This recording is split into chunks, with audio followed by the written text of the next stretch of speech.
यही जिंदगी का सार है, बाबा तेरे हम रहे, यही जिंदगी का सार है, इस भरे संसार में। प्यारे बाबा के पास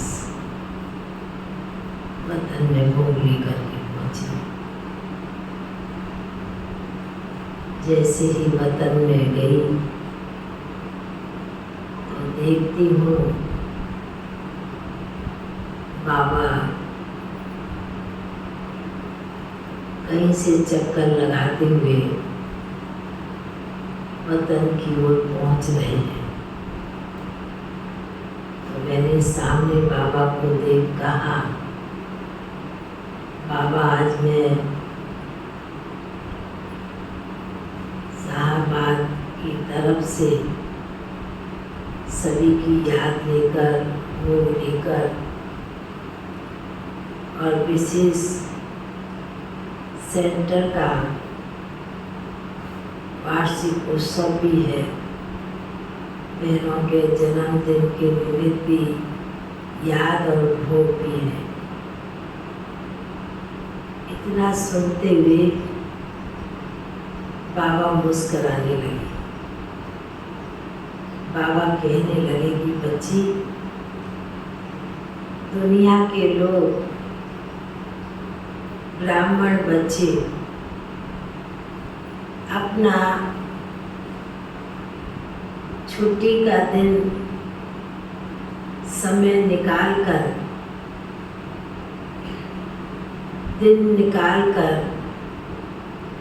प्रोग्राम रख लेते हैं, बना लेते हैं। वर्षों बाबा को, बाप दादा को कभी कोई दिन की छुट्टी है, रविवार सोमवार कोई दिन की छुट्टी है, क्या कहेंगे? तो बाबा के बच्चे बैठे हैं। बाबा ने कहा कि बाबा के लिए तो सब दिन एक समान है, ना संडे छुट्टी होती, ना मंडे से छुट्टी होती है। बाबा को तो अपने भक्तों के पास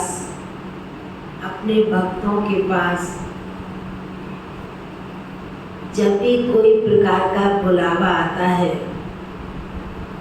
कोई प्रकार की अपने बच्चों को या भक्तों को कोई दुख तकलीफ होती है, तो भी बाप उन बच्चों और भक्तों के पास पहुंच जाते हैं। उसके लिए ना कोई टाइम होता है, ना समय होता है। जब दिल से पुकारते हैं, याद करते हैं, तो भगवान भी हाजिर हो जाता है। तो बाबा ने इतना सुनाया। उसके बाद जब बाबा को वार्षिक उत्सव का कहा, तो बाबा ने कहा कि देखो बच्ची, लौकिक दुनिया में और अलौकिक दुनिया में भी जन्मदिन मनाते हैं, पर कोई अपने मकान का उद्घाटन का तिथि तारीख कोई भी उसका उद्घाटन का दिन नहीं मनाते। और आप बच्चे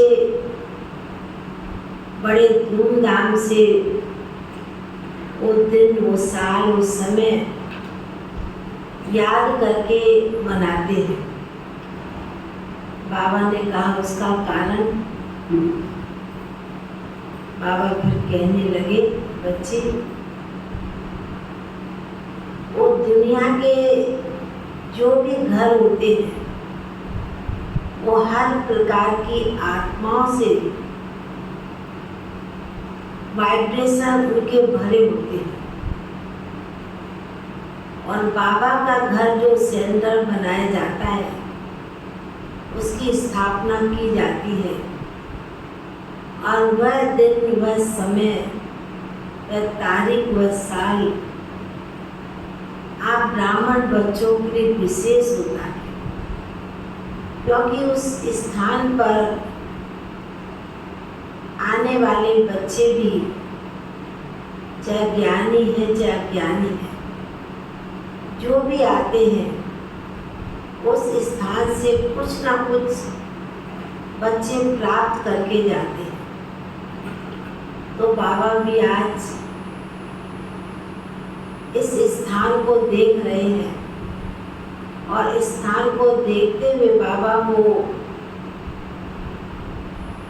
वह दृश्य इमर्ज हो रहा है कि इस समय में जो भी बाबा के बच्चे, चाहे सहयोगी बच्चे, साथी बच्चे, जो सहयोगी है वह एक दिन योगी बनने वाले हैं। यह बाबा विशेष रूप से उन बच्चों में वो शक्ति, वो बल भर रहे हैं कि आने वाले समय में ऐसी विशेष आत्माएं इस स्थान से जो अंजलि ली है, जो बाबा के बच्चों ने ज्ञान का सबक, योग की तपस्या की है, उस विधि से बाबा का ये स्थान, बाबा का ये सेंटर, बाबा का ये घर आगे चल के फलीभूत तो होने हैं। क्योंकि आने वाले समय में हर एक आत्माएं, चाहे बाबा के बच्चे हों, चाहे भक्त बच्चे हों, हर एक को दुख अशांति के समय एक सहारे की, एक मदद की जरूरत होती है। तो बाबा ने कहा कि सभी का सहारा, सभी को मदद करने वाला आप ब्राह्मण बच्चे बाप कहेंगे, मेरे भगत बच्चे भगवान कहेंगे। बाबा उसी दृष्टिकोण से आज की सभा में जो भी भाई बहने बैठे हैं, बाबा ने कहा यह भी एक दिन बाबा का हरा भरा स्थान, हरी भरी बगिया बनेगी। बाबा की आज विशेष इस स्थान के लिए यही शुभ भावना है, शुभकामना है, श्रेष्ठ संकल्प है। साथ में निमित्त बच्चों का भी जन्मदिन मना रहे हैं। बाबा ने कहा चाहे लौकिक मनाते हो चाहे अलौकिक, पर लौकिक जीवन भी धन्य जब होता जब अलौकिक जीवन में हम आ जाते हैं और अलौकिक रीति से वो कार्य हम बच्चे बाबा के लिए करते हैं, तो जीवन भी हमारा धन्य धन्य हो जाता है। तो बाबा जैसे बड़े प्यार से दोनों बहनों, साथी बहनों को, भाई बहनों को, सभी को बड़े प्यार से स्नेह भरी जैसे दृष्टि डालते हुए याद प्यार दे रहे हैं। और बाबा के सम्मुख भी भोग रखा था, तो बाबा को कहा इतने प्रकार का भोग है। बाबा ने कहा कि बाबा तो दृष्टि डालते हैं और वाइब्रेशन लेते हैं, और बाबा ने कहा खाएंगे तो मेरे ब्राह्मण बच्चे, मैं खाता नहीं, भूख नहीं है, पर मैं अंदर की स्वाद कहें, खुशबू कहें, बाबा के पास पहुंच जाती है।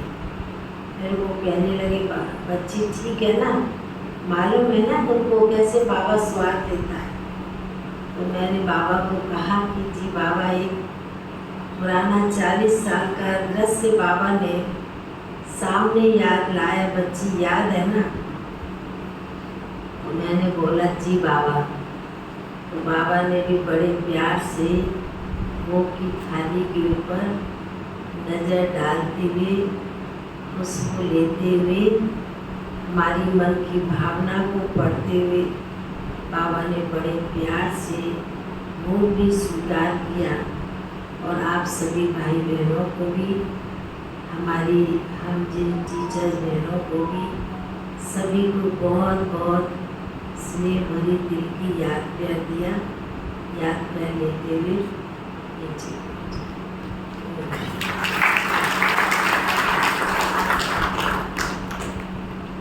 बाबा ने जो एक दृश्य पुराना इमर्ज किया, आपके मन में संकल्प चलेगा, इसलिए सुनाती हूँ। कलकत्ते की बात है, 40 साल पुरानी। कलकत्ते में एक माता जी थी, भोग बनाती थी। उनकी ड्यूटी थी भोग बनाने की। मैंने मदद करती थी। तो उस दिन क्या हुआ कि बिस्किट बनाया माता जी ने और साथी बहनों ने, पर भोग लगने के पहले चखते तो नहीं है कैसा क्या है। भोग की डिब्बी, चांदी की डिब्बी में भोग रख दिया और हमने भोग स्वीकार कराने के लिए बैठे। तो जैसे बर्तन में गए तो बाबा के सन्मुख, तो ऐसे लगा बाबा ने भोग की डिब्बी खोली। उसमें जो बिस्किट बना था वो बिस्किट बड़ा सख्त था। तो बाबा ने कहा कि बच्ची, आज बाबा भोग नहीं स्वीकार करेगा, अमृत और फल स्वीकार करेंगे। मैं नीचे उतर के आई तो परदादी थी जो बाबा की लौकिक बेटी, उनके टेबल पर खाने के लिए भोग की डिब्बी आती थी। तो मैंने वो डिब्बी को खोल के देखा। फिर मैंने दीदी को, परदादी को कहा कि दीदी, आज भोग में कुछ गड़बड़ है, आज बाबा ने भोग स्वीकार नहीं किया। तो डिब्बी खोली तो बिस्किट जो था बनाया वो टूट नहीं रहा था, सख्त था। तो जो माता जी ने बनाया, बाबा दादी ने उनको बुलाया और कहा, माता जी, आज आपने कैसे भोग बनाया और कहाँ बुद्धि और जगह था। तो माता जी ने साफ साफ कहा, दीदी, आज भोग बनाने समय मेरे को थोड़ा बीच बीच में लौकिक घर याद आया और उसके कारण थोड़ी मेरे से मिस्टेक जरूर हो गई है। माना बिस्किट बनाते मोहन डालते ना, थोड़ा घी तेल जो भी डालते, वो मैं थोड़ा डालना भूल, उसके कारण बिस्किट सख्त हो गया। तो बेचारी माता जी भी उस समय 70-75 साल की थी और उन्होंने भी सॉरी कहा। तो दादी ने उनको बड़े प्यार से कहा कि आज के बाद कभी ऐसा भूल नहीं करना।